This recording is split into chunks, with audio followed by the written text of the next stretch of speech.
The Teutonic Knights. Knights in white cloaks with a black cross, known for their swords, fire, and converting non-believers. But were they really true to the Bible they so often talked about?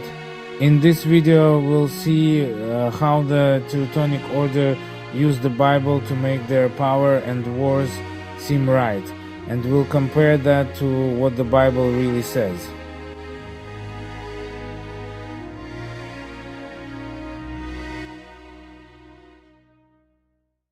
The Teutonic Order started in the late 1100s during the Crusades. It was supposed to combine three things: caring for the sick, protecting pilgrims, and fighting for their faith. Over time, this hospital group grew into a strong knightly order. They built their own state in what is now Poland, Lithuania, and Prussia. Officially, they were supposed to spread Christianity. But in reality, it was more and more about power, land, and political influence. The Teutonic Knights acted like they were on a crusade. We are Christ's knights and they are non-believers, God's enemies. The Bible became a collection of slogans for them to make their violence seem okay. In their sermons and papers, they often used ideas from the Old Testament: God's people fighting non-believers, holy war, punishing idol worshippers. This made their expeditions look like they were continuing a mission from the Bible.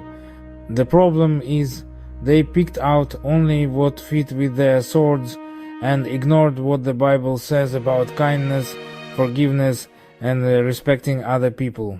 In the New Testament, Jesus doesn't tell anyone to convert people with a sword. He talks about loving your enemies, turning the other cheek, being kind, and forgiving. Even when there are parts in the Bible about war or punishment, they are about specific old situations, and they don't give a free pass for being mean to every non-believer. The Teutonic Knights took the language of war from the Old Testament, but they took it out of context and away from Jesus' teachings, which are totally different from forced evangelism. The cross they wore on their cloaks is a sign of sacrifice, forgiveness, and love, even to death. For them, it became a sign of war and fear. For the people they conquered, the Teutonic Knights with the Bible often meant a burned village, forced baptism, and taxes. Not the good news about a God who loves the weak and those who are treated unfairly. This is a classic example of how religion and the Bible can be used as a tool for politics. Quotes become just decorations and the real message gets lost. From a Polish point of view, the Teutonic Knights weren't just Knights of Christ, but also attackers who, in the name of faith, fought with the PS Dukes and Lithuania. The Battle of Grunwald was a clash of two stories. Officially, defenders of faith against non-believers, but actually a fight for power in the region. Today, historians are increasingly saying that the idea of a holy war was just a cover for regular worldly interests. The story of the Teutonic Knights is a warning. Just saying you follow the Bible, the cross, or God means nothing if your actions go against what those symbols stand for.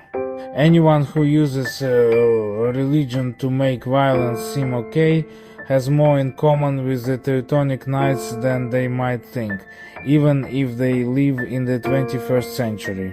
If we're going to talk about the Bible, it's good to read it all the way through, not just pick out single verses that fit what we want to do. The Teutonic Knights wanted to be God's warriors, but they often became warriors for their own desires instead.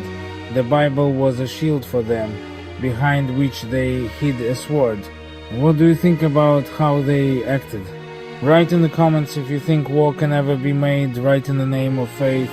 If you're interested in these kinds of history and Bible topics, let me know who or what event I should make the next video about.